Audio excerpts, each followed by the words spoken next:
Okay, so let me start and clear up some of the small things from yesterday's lecture, which had to do with expressions that apparently were inequivalent because of different conventions and so on. So I'll just do it for a couple of examples, and also it'll help us fix and clarify some of these unitarity constraints that we had. The first example that I wanted to look at was this. I've been asked to use a larger font, so I'll do that. And this is the electromagnetic form factor, which I'm going to write down like this, g pi of q squared, where q squared is the momentum carried by this one, and this is 1 plus 2 L9 2R renormalized constant f pi squared q squared. And this was the key thing, 1 by 96 pi squared f pi squared. And we wanted to see how this is supposed to check the unitarity constraint that is dictated by general principles and probability conservation, like so, minus q squared log m pi squared by mu squared. None of these things are going to have any imaginary part. So the only thing of interest to us is going to be this. And this h of a is what we had obtained explicitly from the result of Ramon. And then we had a problem with the sign, because I was getting plus 4m squared by t squared, because that was Euclidean. The p squared is actually negative. So that is what is going to clear this up. So this is the key thing that we have over here. Also, for the case of a single mass, the one loop integral, I have one more expression for that, which is equivalent to this. And apart from a factor of 1 by 16 pi squared, let me write this down as follows. Forget about the 1 by 16 pi squared, the one loop integral. For us, it's already sitting out here. And this thing here evaluates to this, which is the same as what Ramond also gave us. It had better be, I mean, sigma of t minus 1 divided by sigma of t plus 1 plus 2, like this, where sigma of t, and this is important, this is going to show up all the time in these unitarity relations, and this is going to be 1 by square root of 4 m pi squared by t, like this. So the reason why we had a plus sign yesterday was because it was a Euclidean, this was plus t squared, okay? Now this is a very important factor, and this comes from phase space integration. This comes from the phase space. Let us just keep this in mind so that we can write down the unitarity relation for the imaginary part of f goes as a certain partial wave, which in the case of this thing is t11, and then there is f itself, and then there is the sigma. Okay, it has three contributions. One is coming from this phase space, one comes from t11, one comes from f. And the reason for this is we had written down this thing here is equal to, and we gave squares of various diagrams with, and now I've forgotten what is the diagram that I drew. Let me try to find that so that I can tell you explicitly what is the diagram. Also, I have to take off my specs because I can't see with these things on. Now let me see which one is that from. Can someone remind me what that figure was that I had drawn yesterday? I think it's here. It's like this, imaginary part of this thing here, imaginary part, and we said that this comes from pi, etc. When you cut this diagram and square it and then do the phase space integral, you will always get this thing. That is where this thing comes from.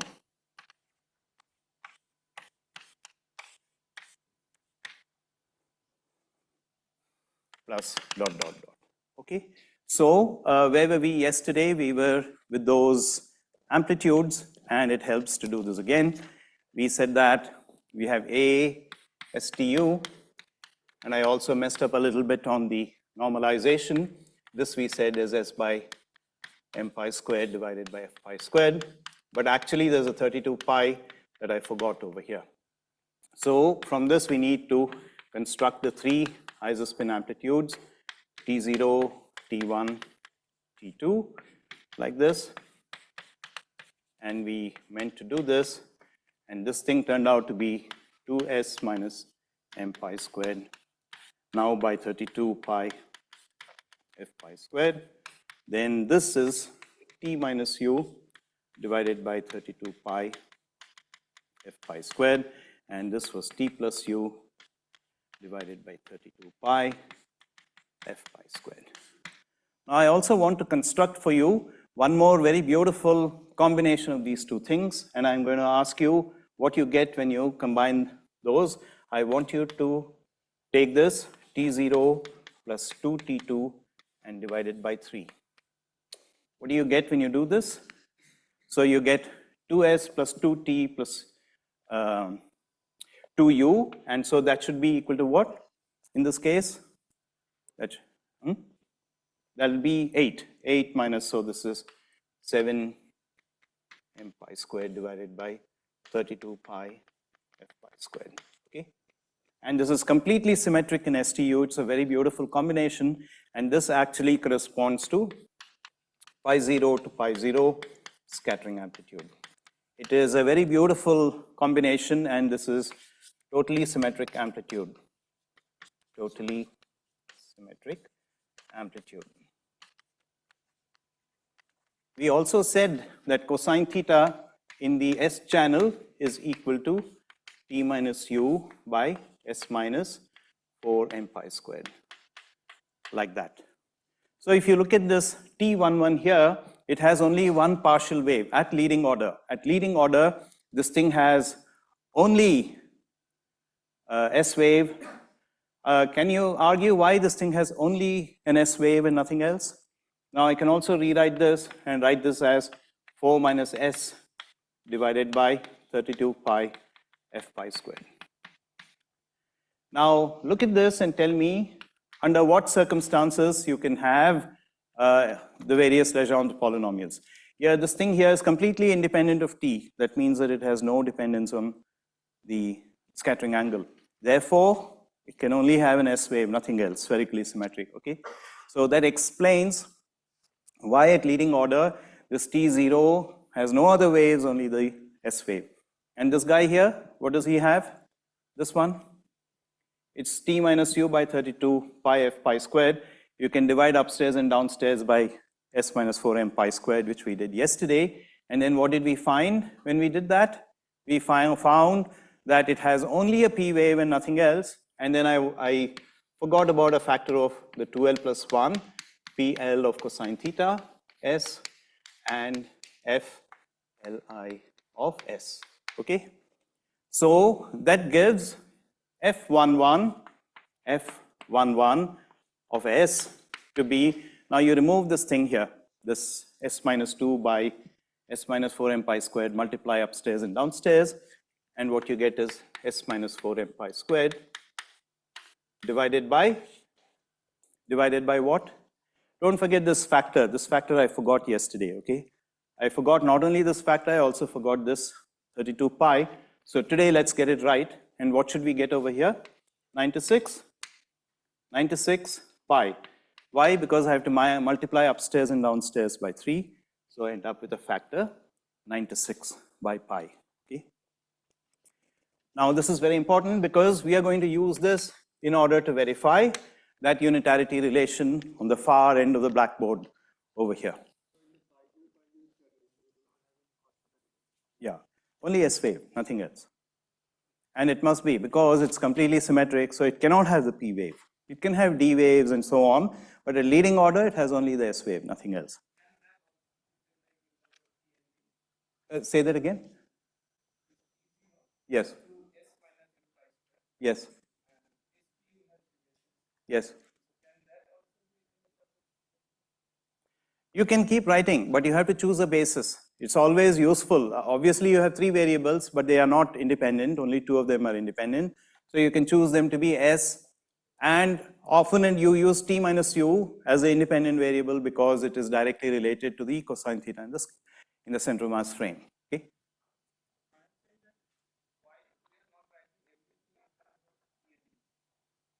You could.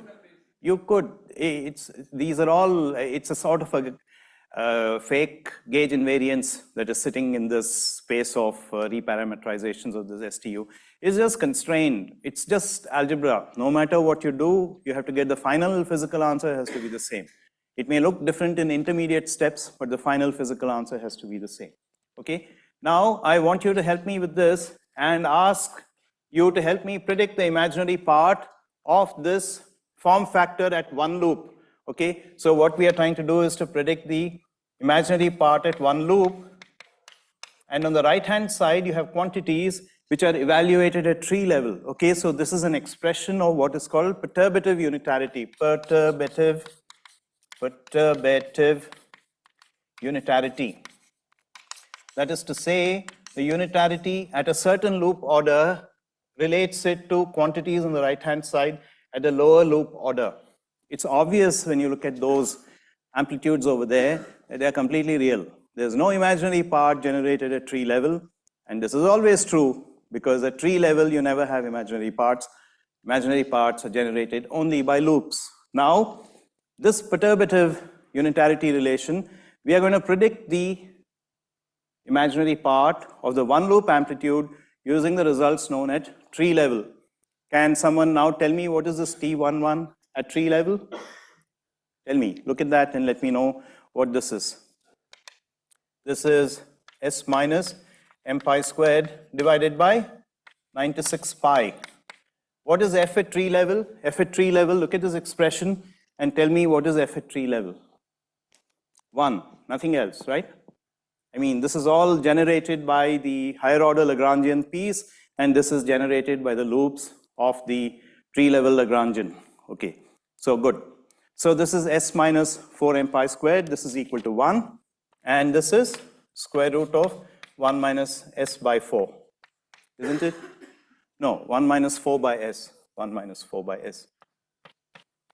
Okay, so this is our prediction, and how does it compare with what we have over here? So let us now evaluate the imaginary part coming from here. Imaginary part coming from here is what? 1 by 96 pi squared. This is a bit of a problem, f pi squared. And the imaginary part is going to come from here. And what's the imaginary part of this logarithm over here? This thing here is not going to generate anything, right? It's real quantity. And what is the imaginary part that's going to be generated from here? Logarithm of something, logarithm of anything is going to be the logarithm of the modulus plus an I pi, right? So the imaginary part is just pi. So from here you get a pi and you get a sigma. So that's exactly what you get. So let me copy this thing over here, this q squared minus 4m pi squared. I'll replace that q squared by s minus 4m pi squared times sigma of s times pi. And this is exactly what it should be. It should be no surprise that the quantity that we have predicted, prediction, and this is the actual explicit result is the same. Okay? So this I had to explain in some detail because yesterday I was just going a bit too fast. It was obviously obvious in my mind. Clearly it wasn't so obvious to those of you who are in the class. But then you shouldn't think that this has something to do with electromagnetic form factor. Maybe this has to be true no matter which form factor you look at. So let me take one more example over here, and this is what is called the scalar form factor of the pion. Scalar form factor. Because these are all tree level. On the right hand side, since you asked, right hand side, only tree level results. Tree level results. So this thing over here, we obtained from the tree Lagrangian. This is also to be obtained from the tree, and the tree result is given over here, it's the 1 over here. Okay? Everything else is coming from higher order. This is the tree.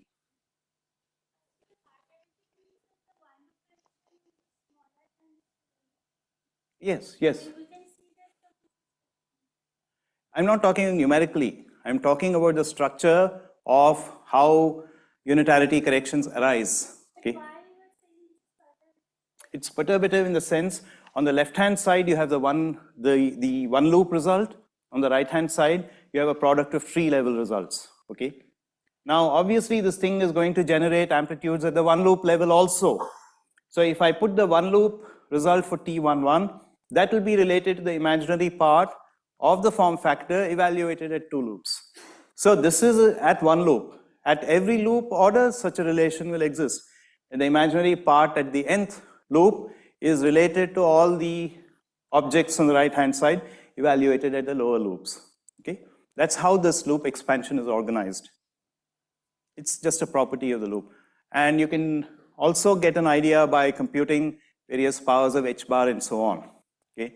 If you write down the path integral, you know that the generating functional can be organized as contributions from the tree, from the one loop, two loop. That's called classical, semi-classical, etc., etc. And if you group all those diagrams and then you do the power counting properly in powers of h bar, you'll have to get a result like this. Here we also have counting in powers of the momentum and the mass scales also. So it has to be where you have to balance the powers on the left-hand side with the powers on the right-hand side. Okay, I'm only trying to give this to you for specific examples, but theoretically it is a sound way of doing things. Okay? Yeah. The prediction over here is that because of diagrams of this kind, we are saying that the imaginary part of an observable, in this case, the form factor, is related to the unitarity relation that we did yesterday, that imaginary part of T is related to TT dagger, etc. So this TT dagger is coming from here, where this is a square of this diagram. You see, this thing over here is a square of this diagram. And there are other diagrams and all, so on. At this point, it's only the elastic contribution because we are just assuming at this order that there are only pions in the system, nothing else, and only one loop, which means that it's only pi-pi scattering, not pi to pi-pi-pi-pi. We don't have that. And we don't even have pi-pi to kk bar because this is in SU2 chiral perturbation theory. You're not doing it at SU3 chiral perturbation theory. So the buck stops here. This is the only diagram. It's a square of this thing. Okay? So square of this thing means that you need the tree amplitude for this particular process, which is what is done in the far corner of the blackboard. Okay? So the unitarity relations coming from this TT dagger for this particular observable involves this over here, and then there's a product of this with this, which is the tree level. See, all the pieces of this expression are present over here. One is a pi-pi scattering, and also the form factor is sitting over here. This photon here with this pi-pi. Everything is there. So it's a product of these guys. And the sigma arises from the phase space integral, because in the sum over intermediate states, it means that you have summed over all possible momentum configurations. Okay, it's not just. How do I? How do I factorize this? It's just a statement of unitarity, nothing more. And this is valid. It's just valid in the elastic region that it has to be like this. There'll be further contributions to this from the kk bar, also from the 4 pi state, so on and so forth. Yes? Yeah.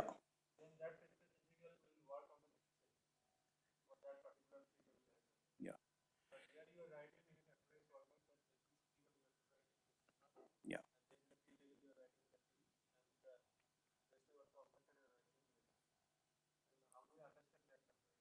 I don't know what is meant by understanding. This is just the result of the calculation, okay? And we are explicitly checking that this thing has to be true or not, okay? So in words, it's very difficult to explain. These are all things that one has to just sit down and do some calculations. You'll get it. It's nothing very great. You just have to sit down and do it, okay? It's say the same case, whether it's for scattering amplitudes or whether it is for form factor, okay? Now, so this is done. So let me do this for one more example, which is the so-called scalar form factor. Scalar form factor of the pion. Now, this used to be of importance at the time when we didn't know what was the mass of the Higgs. Supposing the mass of the Higgs had been very small, then it is possible that the Higgs, if it had weighed, let us say, 220 MeV, 300 MeV, it could have decayed into 2 pions. Okay, so at the quark level, the Higgs couples to 2 light quarks, and then these quarks then hadronize and produce a pi plus pi minus. So this is a calculation that was done long ago when people didn't know what was the mass of the Higgs. It was also a test of chiral perturbation theory. So the form factor there, which enters the expression for the width of Higgs to pi plus pi minus at a time when we thought that it's very light, is an object that is known as the scalar form factor. And the expression for the scalar form factor looks like this. It must have a structure which is obviously equal to 1 at leading order. Then it gets a contribution, just like what we had over here. This time I'm using the symbol T for this. T divided by 16 pi squared f pi squared times something that comes from the higher order Lagrangian of chiral perturbation theory. This is again at one loop, plus the loop integral that is called j bar of t. So this thing here is called j bar of t with the 16 pi squared is called j bar of t, and it is multiplied by a factor 2t minus m pi squared divided by 2 f pi squared. Now I want you people to look at this expression and give me the prediction for the imaginary part of this gamma bar of t, gamma bar of t. Tell me what this is. So this is a prediction part. So this is going to be T00 of t, or F00 of t, F00 of t, times 1 times sigma of t. Okay? This one, the next one. So this is the scalar form factor, which is analogous to the electromagnetic form factor. How do you include the scalar in chiral? The scalar form factor, what is it? It's the expectation value of the condensate UU bar, DD bar with pi plus, pi minus, like this. Okay. So the thing is that you have the Higgs, which comes, then it produces some kind of a scalar condensate, I suppose, UU bar plus DD bar, and then it produces a pi plus and a pi minus, like this. Okay.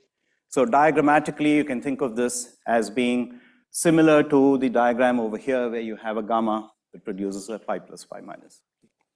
It's just analogous, except that you have a production of a UU bar and a DD bar condensate, which then fragments into a pi plus pi minus.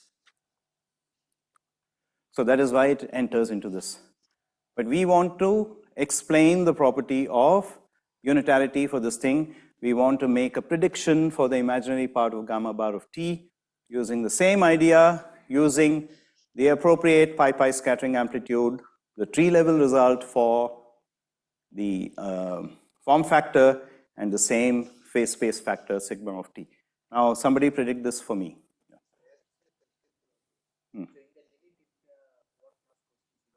Yeah.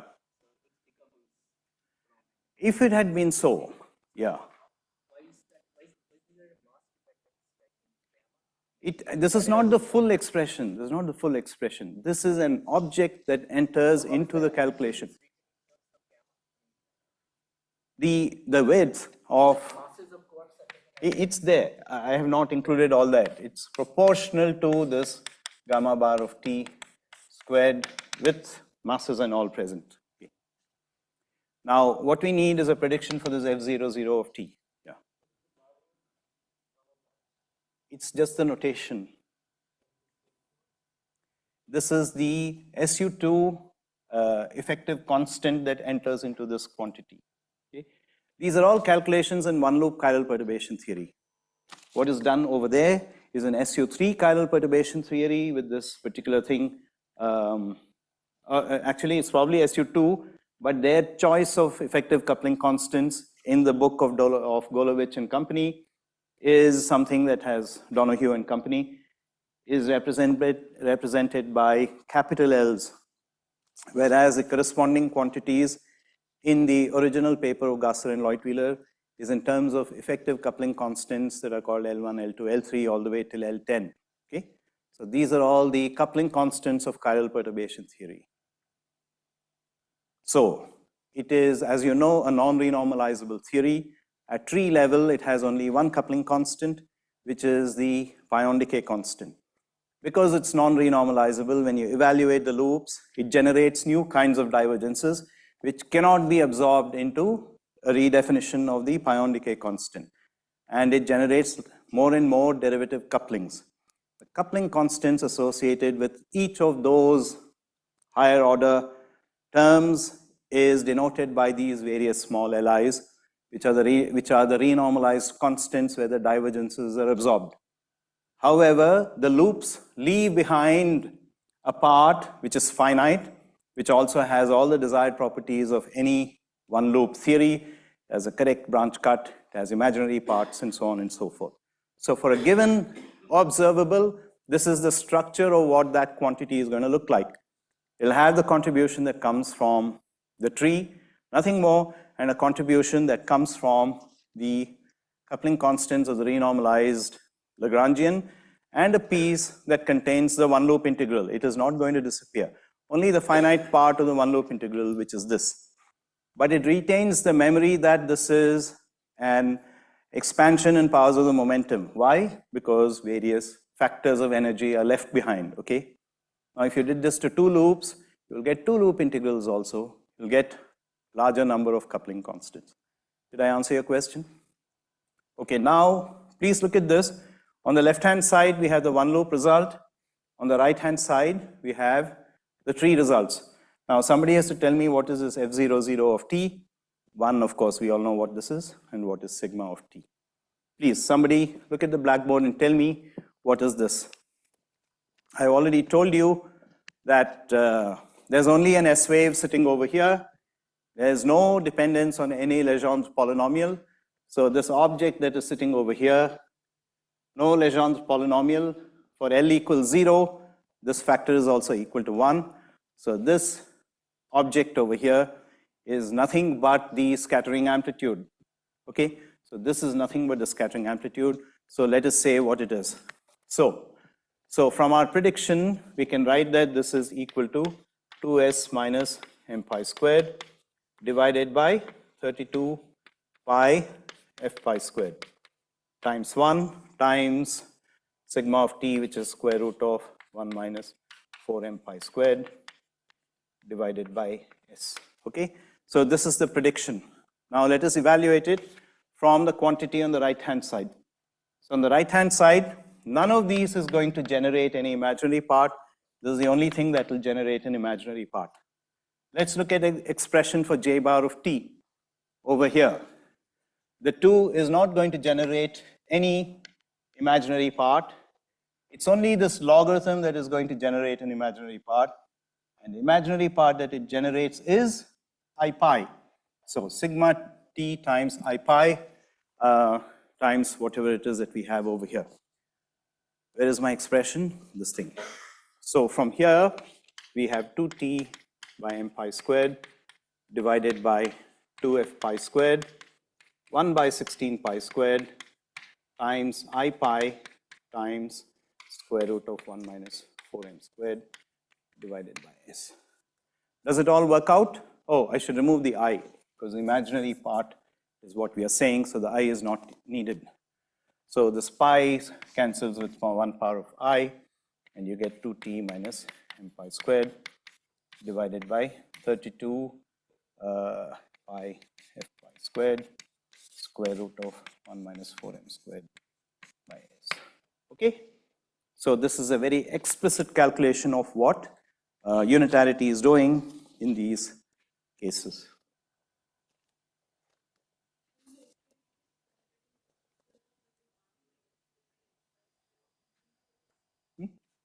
what? Yeah, so it's here, no? Here, this one. Oh, sorry. Thank you. So, so this is what it is. It's very beautiful result, but I don't want to just do this as just baby exercises, because it's going to help us in one or two more considerations that I'm going to do right now, provided I can find my pages which are going to help me with these calculations. Okay. So this is such an important result that we should spend a little bit of time thinking about it. Okay. So let us write down this one more time.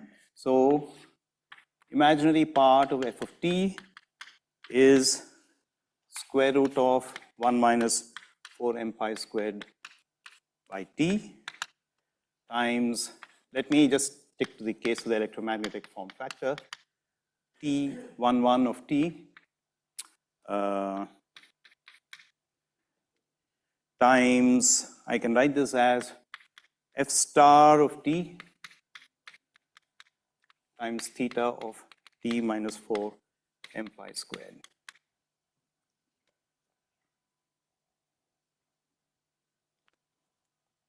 So this thing here is going to play a very important role, and let us now stick to the elastic region.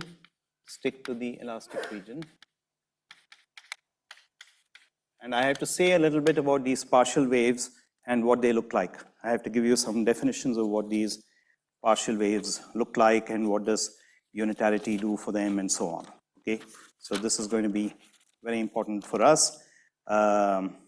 Okay, so there are some kinematical factors which fluctuates depending on which textbook I look at. So let us not spend too much time thinking about those factors, but many of you have probably come across expressions like this before for the partial waves, and the partial waves look like this. They look like eta L e to the 2I delta L minus 1 divided by 2I Q. Have you come across expressions like this in your quantum mechanics courses? You must have come across this. And what is this delta L called? This delta L is called? It's called the phase shift, right? It's called the phase shift. And if eta L is equal to 1, what does this condition mean? That eta L is equal to 1? If eta L is equal to 1, then this is called elastic condition. Elastic condition. Okay, so you may have come across expressions like this, like sine delta L, e to the I delta L, things of the sort that broadly you may have come across things like this, so that the imaginary part looks like sine squared and the real part looks like sine delta L times cosine delta L, okay? Sometimes it makes some sense to look at this in what is called the Argon plane. So you can look at the Argon plane.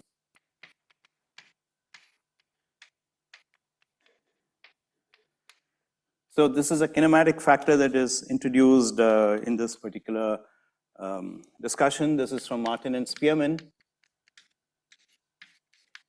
While it's a great book, it also has a problem that the same quantity is often represented by many differing symbols in different parts of the book, I suppose, depending on which of the authors wrote it.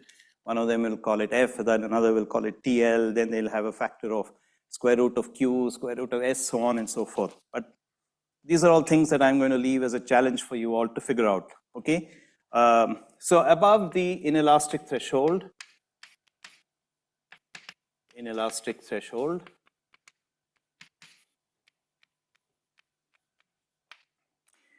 eta L is e to the minus 2 rho L, okay?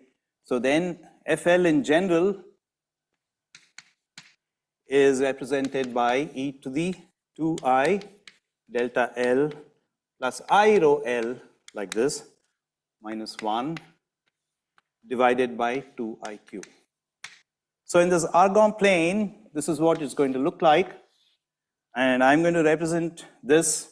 So this is the plane for 2q times FL. This is the complex plane of this particular quantity, 2q times FL, where q is various combinations of momenta, and it doesn't matter too much what it is. So what do you think will happen to this if it was completely elastic? What is your opinion? If, let us say, eta is going to be 1 everywhere, as a function of energy, we are going to look at this. So each of these is a function of energy, and let's start here when the imaginary part is equal to 0, and let us increase the energy and see what happens to the trajectory of FL in this Argon plane for this combination 2QFL. Now somebody has to tell me what happens to this. If it was elastic, what do you think it would be? It will trace. What will it trace as S goes around? It's going to trace a circle. If it was completely elastic, it would do that. But what happens is something different. When it hits the elastic threshold, what do you think will happen to this trajectory as the energy increases for this particular partial wave? As the inelasticity sets in, what do you think will happen? What do you think will happen? Do you think it'll go outside the circle or go inside the circle? It'll go inside the circle, okay? So this is very nice. It'll curve inside the circle like this. And then there are various quantities. This is actually a very nice, beautiful diagram. So from here, you can actually find out what the various quantities are over here. So this thing gives you the length of this, modulus of this vector. So this is 2q FL like this. That's the length of this. And then there are various angles for here. For instance, this angle is 2 delta L. Okay? So this is what it looks like. And in terms of this, the total cross-section can be written. The elastic cross-section is written in the following way. The elastic cross-section is pi by q squared. Here is again this annoying factor of pi, 2L plus 1. The total cross-section is obviously going to involve all possible waves. Not only will it involve all possible waves, it will involve the elasticity and the phase shift of every single partial wave. Needless to say, e to the 2I delta L minus 1 squared like that. And the difference between these two is the inelastic cross-section, pi by q squared, sigma 2L plus 1 minus eta L squared like that. And the most beautiful theorem of all time, which is that the total cross-section is 4 pi by q squared. Somebody predict for me what is going to appear here. This is the optical theorem like this. Okay. Not only this, this actually gives you all kinds of relations on the imaginary part. That the imaginary part is greater than the modulus squared of the partial wave itself. So loosely speaking, imaginary part of FL is greater than or equal to, loosely speaking, FL squared. Now, why is this such a profound result? Why is it the fact that in the physical region, the imaginary part of FL is greater than FL squared? Why is this going to be of importance for all our analysis if we have the time to do any more analysis? I've already chewed out 40 minutes of my hour. Tell me, what is this thing telling you? This is a very amazing, of course, it's all very straightforward, but this is very useful because it tells you that the imaginary part is always positive. It is greater than the square of some quantity. Therefore, this means that whenever we saturate dispersion relations with imaginary parts of scattering amplitudes, which have their own partial wave expansions, and the imaginary part of that partial wave expansion, which is what is going to show up in the dispersion relation on the right-hand side, because as we saw, every dispersion relation is an integral over the imaginary part divided by some Cauchy kernel. And if that imaginary part is always positive definite, That's an amazingly useful thing. It tells you something about what amplitudes are going to do. Okay, so this is very good for us.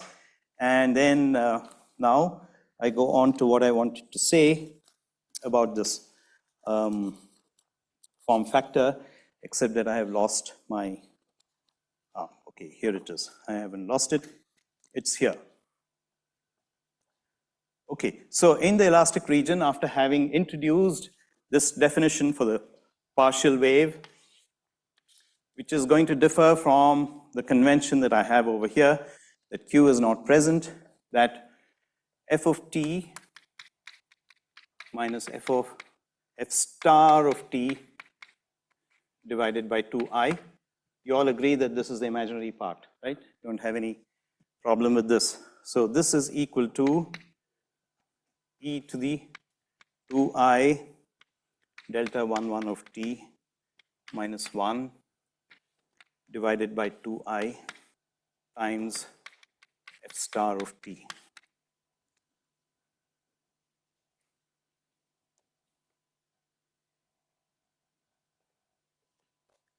Okay, now rewriting this, rewriting and scratching out some of the parts of this, rewriting this, I'm going to get this f of t is f star of t times e to the 2I delta 1 of t.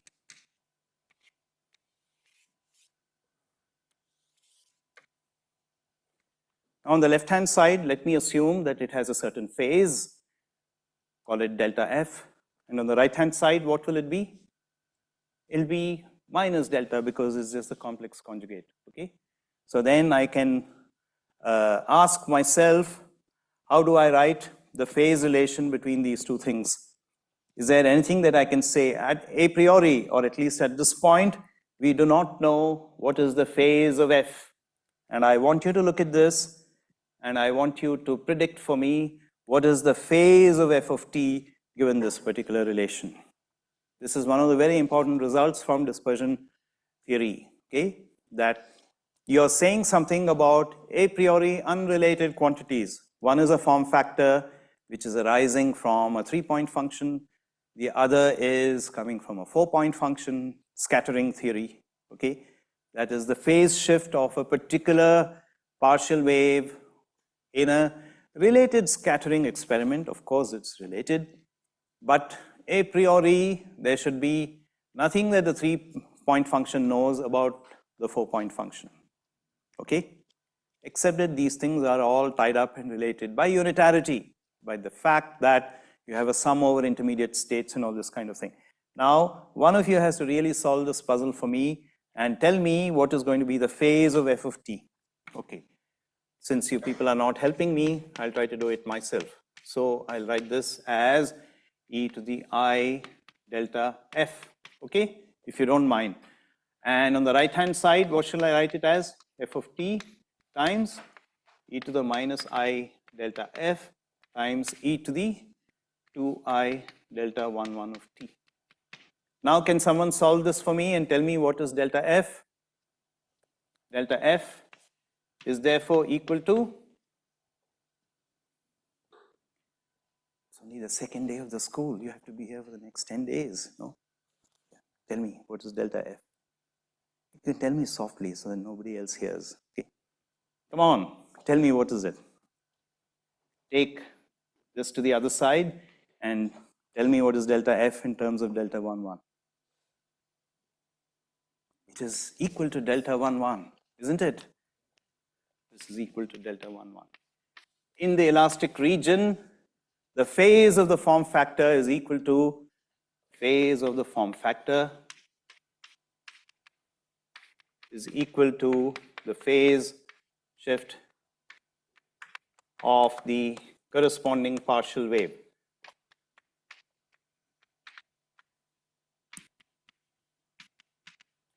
This is so important that it has a name. And what's the name? What's the name of this result that relates the phase of the form factor to the phase shift of the corresponding partial wave? This, because it's f, f is often named for Fermi, of course, it had better be Fermi. Who else?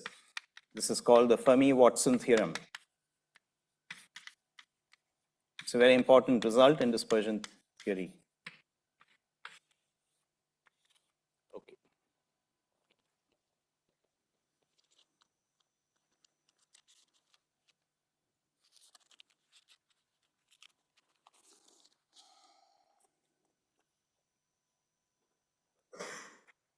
I want to use this information and do a little more work and find a solution for the form factor itself in terms of this phase, okay? Now, as you know, the form factor is a complex function. It's a complex function. It has a real part and it has an imaginary part, okay? Now, if I do an independent set of experiments and measure phase shifts, and I'm lucky and I happen to measure the phase shifts of the same partial wave that is related to the form factor, and let us say that the process is elastic for a long time to come, I'm going to make a claim that it is possible for me to completely solve for the form factor in terms of just one quantity, which is the phase shift. Now, isn't that amazing? I want to be able to solve for the entire form factor, both the real and imaginary parts, in terms of exactly one real quantity, which is the phase shift. Now, how am I going to do that? Well, I have to go back to the dispersion relation, right? We already know that these form factors obey dispersion relations, that the real and imaginary parts can get related to these things. And so let me take this expression over here, this one, and this one here, and see how to write a dispersion relation for this thing. Where is this expression gone? 2I phi t. This one. This is the expression that I want. And let me see, start with this thing and write f star of t and times exponential e to the I delta 1 of t. Okay. Now, f star of t, we know because this is real analytic that this is f of t star, and I can write it like this to the 2t I delta 1 of t. Okay, where I use the real analyticity, real analytic. What do I mean when I say t? I mean that in the physical region, I'm going to be above the cut like this, and t means t plus I epsilon, and t star means t minus I epsilon, like this, okay? Now, one of you has to help me with this and allow me to do some work with this particular expression. I want to take the logarithm of both sides, and I'm going to ask you for help on how to do it, okay? Somebody help me, please, taking a logarithm of this, logarithm of f of t, the right-hand side. So let me write this as logarithm of t plus I epsilon, like this, and on this side, logarithm of f of t minus I epsilon, okay, plus logarithm of an exponential, 2I delta 1. So now let me take this and take this as logarithm of f of t plus I epsilon minus logarithm of f of t minus I epsilon is 2I delta 1 of t. So what can you say about this quantity on the left-hand side over here? Quantity on the left-hand side. You can say that it is the discontinuity of this function. So this is the discontinuity across the cut.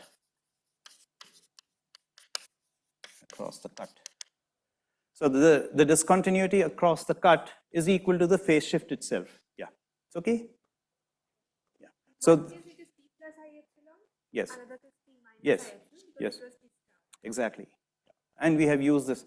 See, there are all these steps that you will see in a book where they actually don't tell you why it is being done, but you have to keep these things in the back of your mind that there are all these assumptions going into this thing. So this says that the discontinuity across the cut of this function is only the phase shift, okay? So if that is the case, then we should be able to write a dispersion relation that is in terms of this thing and integrate it and get our representation for the function, right? We already know for various functions which just have a branch cut like this, etc. We know that this is equal to 1 by pi integral from, let's say, some t naught to infinity, f of t naught, t prime divided by t prime minus t dt prime, up to this, up to some subtractions, but we don't care about that subtraction right now. So now I have established that this thing over here is the discontinuity, and I can use this to compute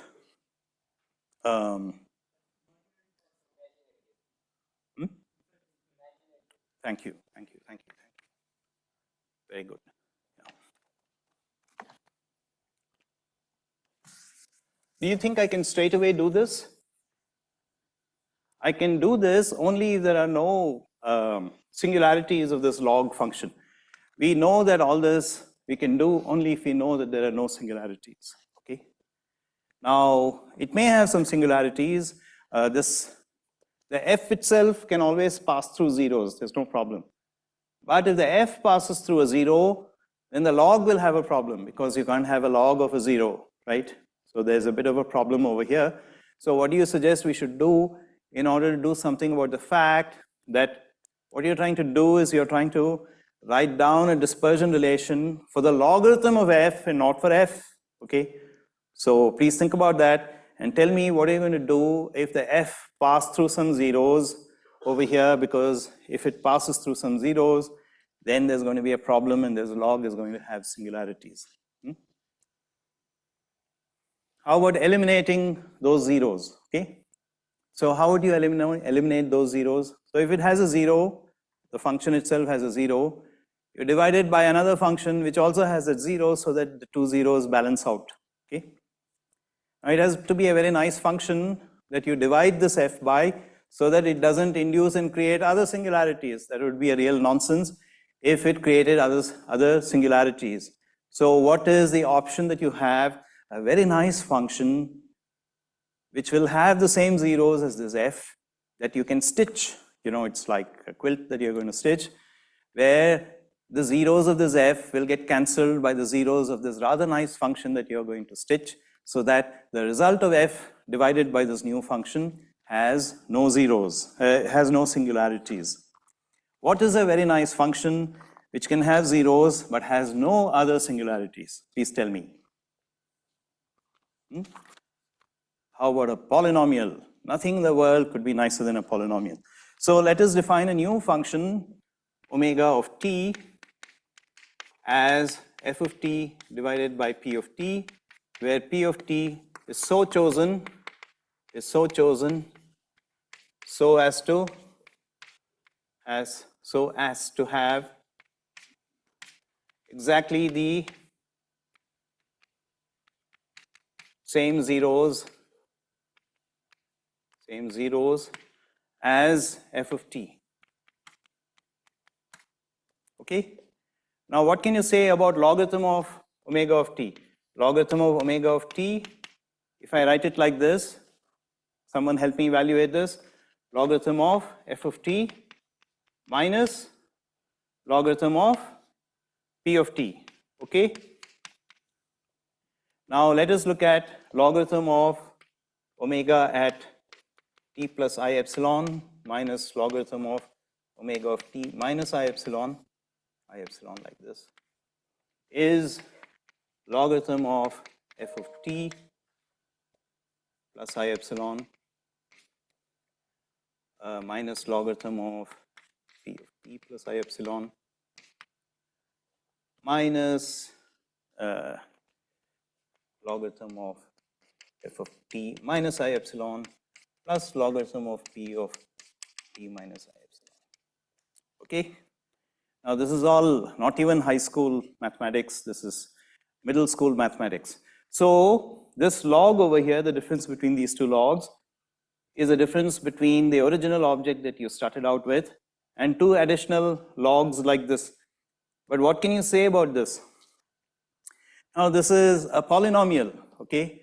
So in the limit that epsilon goes to 0, it is not going to encounter any branch cut, nothing.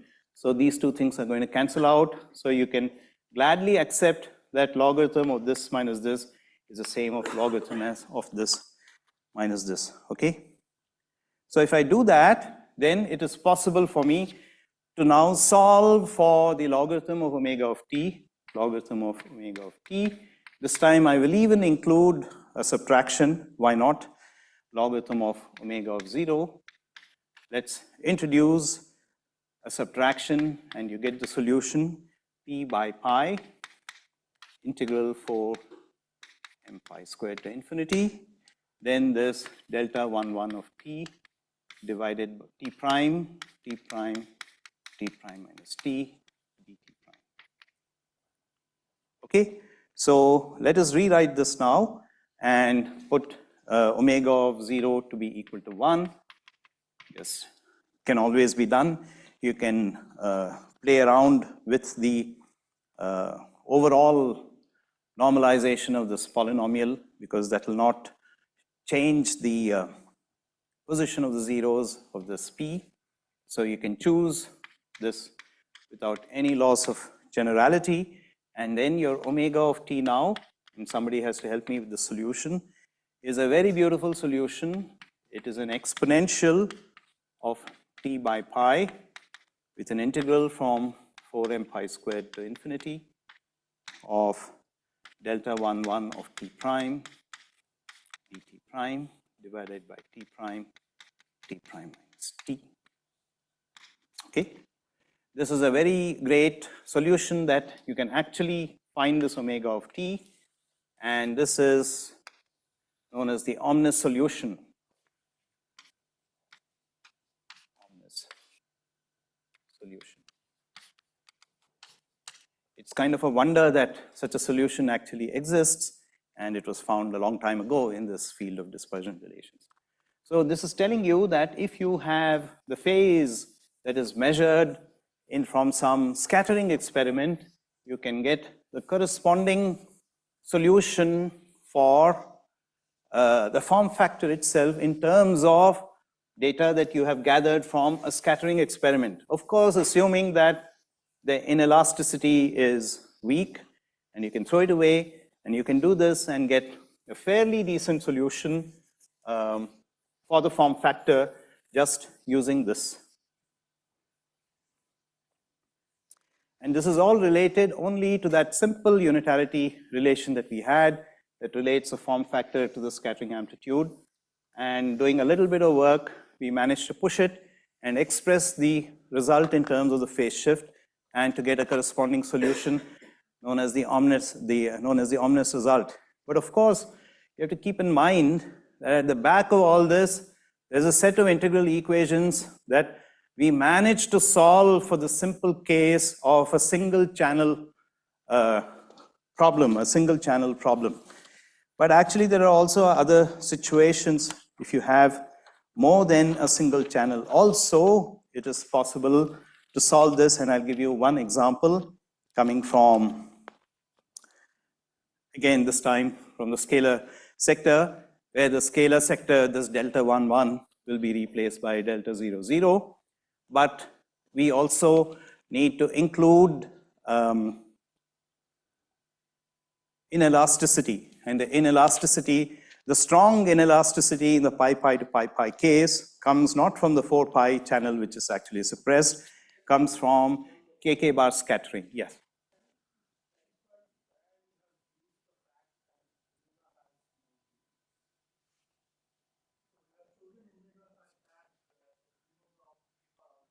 Right.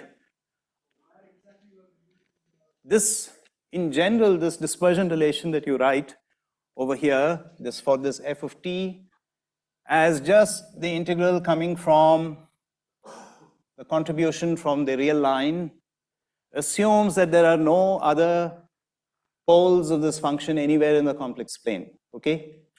If there were poles, you would get 2 pi I times the residue of that pole depending on the order of the pole, okay? Now this function f itself does not have any poles, but it may have zeros. If it has zeros, then the log of the function will have a pole, right?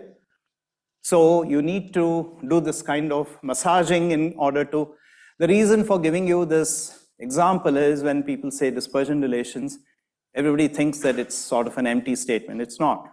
There's a lot of mathematics that goes into this that has made this into a rather precise topic, okay? And a lot of it is mathematics, you know, theory of complex variables and all these things, but in a manner that we can actually access it as physicists, with the exception of all those results from theory with several complex variables, which are not accessible to me. Maybe they're accessible to others. Or I would like to say they are not yet accessible to me, but now that almost all my students have graduated, maybe I get an opportunity now. Yeah. But those are also topics that are worth looking into, you know, if one has the time to look into what are those considerations. Okay? I just want to say that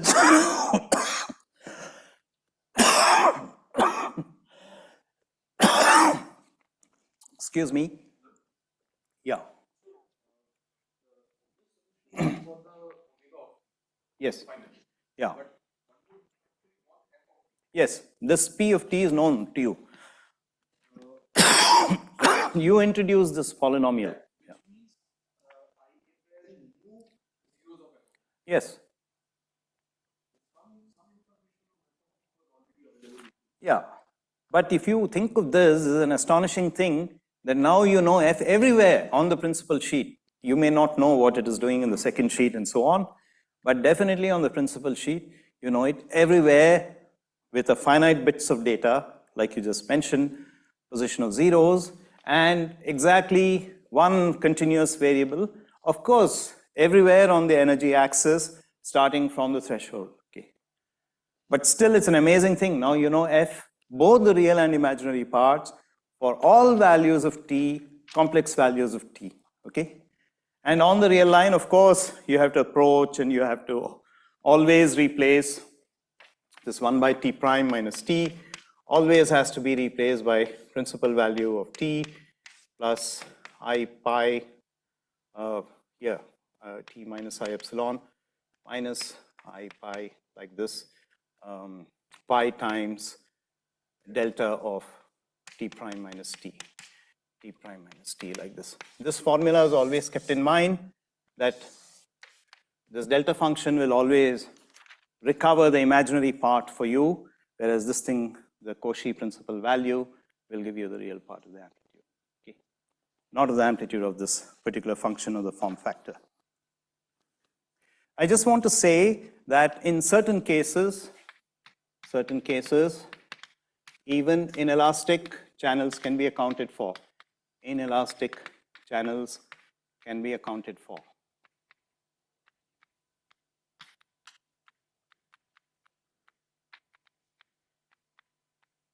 And this is a case that was again discussed at the time of light Higgs, and this is from a paper of Donahue, Gasser, Leutwiler, and it's called the decay of a light Higgs boson. Higgs boson, nuclear physics B. So where they look at the possibility of having channels pi pi to pi pi, pi pi to kk bar, and kk bar to kk bar. Okay. So these processes were already analyzed by people who are in the business of phase shift analysis. There's a very well-known paper by Au, Morgan, and Pennington, which does the scattering. For the scattering, and what we want here are the form factors associated with each of these. So there's more than one form factor. We are looking at the diagonal form factor, and then these coupled channels are related in the following way. There's an additional gamma which couples these two. There's a 2I delta pi. Then there is a cosine gamma here. e to the 2I delta k. So this is kk bar to kk bar. That's the diagonal parts.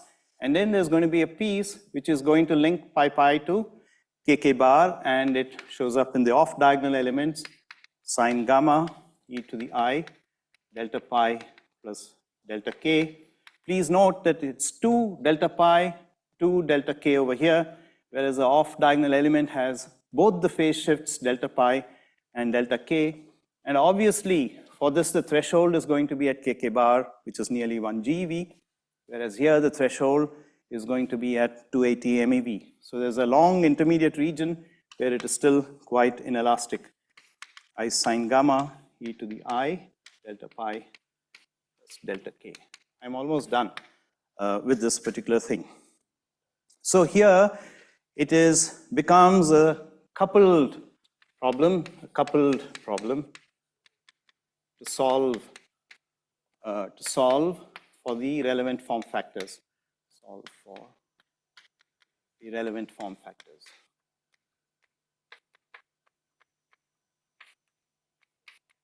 So if you go back to the omnus solution, what this thing is saying here is that the form factor is related to an integral over a phase.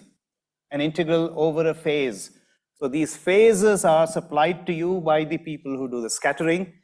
They don't give you just one phase, they give you all the phases that is of interest to us. And these unitarity now couples all of them through those diagrams that we erased some time ago. So these funny diagrams where we had pi pi pairs, we had pi k, pi pi to kk bar, etc. All of them get coupled over here. And then you have form factors that are coupled to each other, not just the pion form factor, but also the kaon form factor over here, because it is a fully coupled system that involves all these particles which are all scattering into each other, okay? But it is possible that you may have solutions of this kind that look like a nice exponential of something like this, but it is not always possible to get it in closed form. However, you can write down the coupled equations between the various form factors and the various phases, okay? So you can write down coupled equations relating these.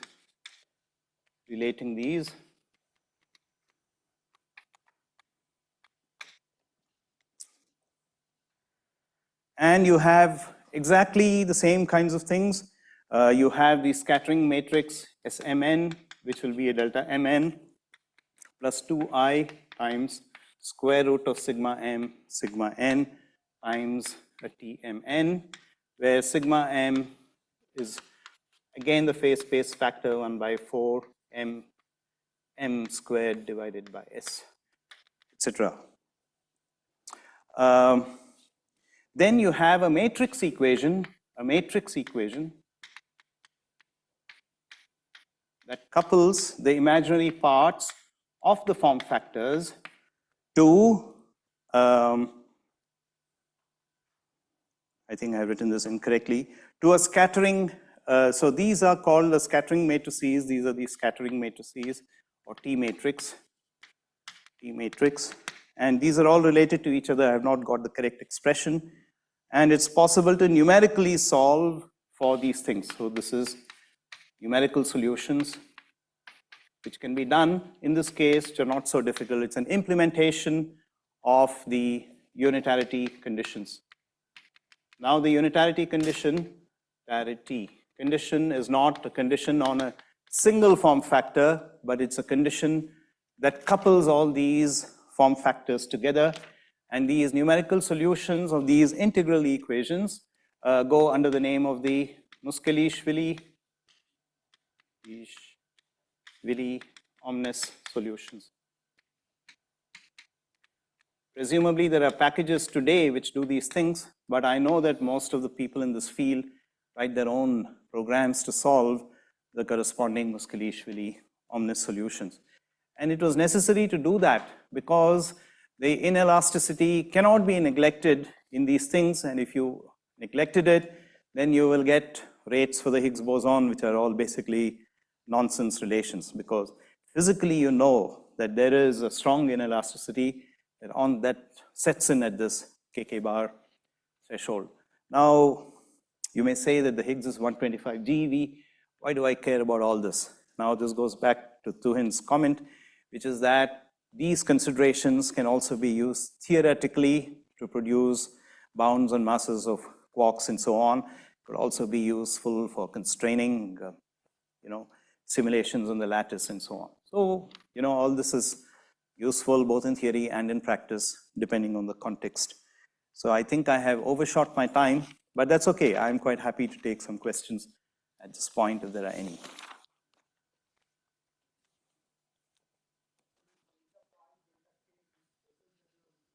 Yes.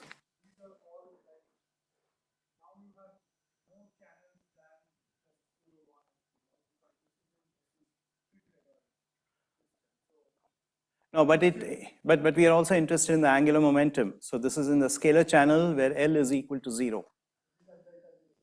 Yes, in the pi case. And then there's a corresponding thing in kk bar also. Kk bar as well as pi k, pi to kk, which is a T channel of the pi k scattering amplitude. So pi k to pi k in the S channel is related to pi to kk bar in the T channel, and you can get information from here and go to that channel.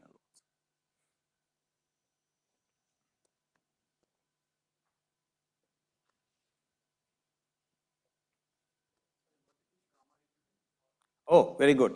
Gamma represents the strength. Actually, I had even written it down. Thank you for the question. Okay, the probability of pi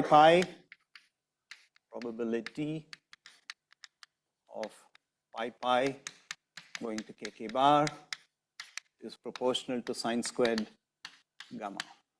So all these things are of physical value. Okay.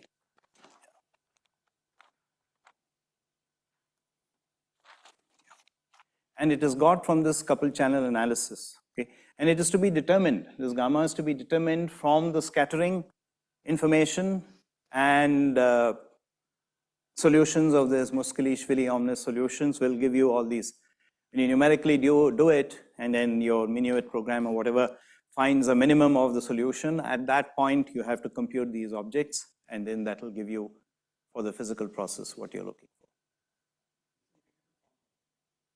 They are all, I mean, there are two form factors over here, but these are coupled to each other through the presence of these other channels, right? As we said, pi to kk bar, which in turn is then related to kk bar to kk bar. So this is the true inelasticity for the pi channel, but then it is linked to kk bar also. So the phase shift analysis is an analysis where data for all these channels are done together. Okay. How this data is gathered, many experiments in the 70s and 80s which have lots of data on these things. There are also present day experiments, no, not necessarily at LHC, but other experiments which gather information. There was a certain experiment whose name I have now forgotten, which has also gathered some information about 10 or 15 years ago. What was the name of that experiment? Compass experiment also. The sigma meson, for instance, or any of the others, F0, those are all in the strong interaction sector. Okay. Right, but you can have a mix. This is a weak decay.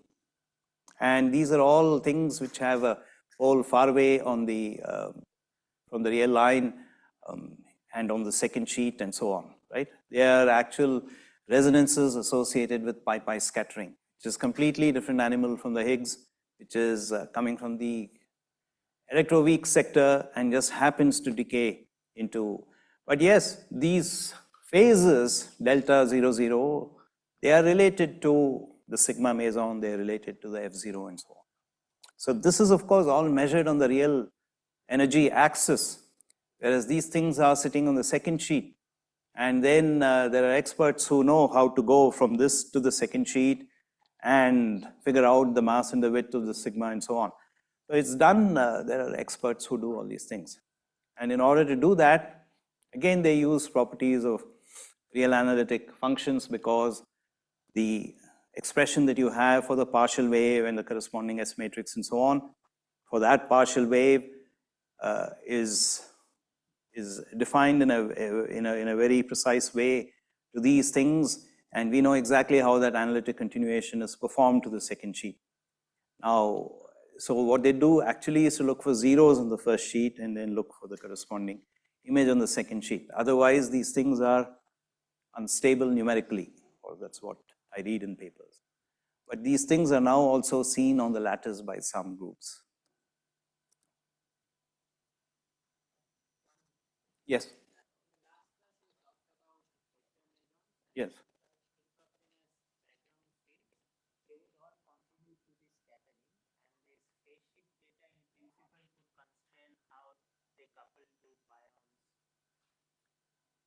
Okay, this channels I'm looking at now, it's in the S wave.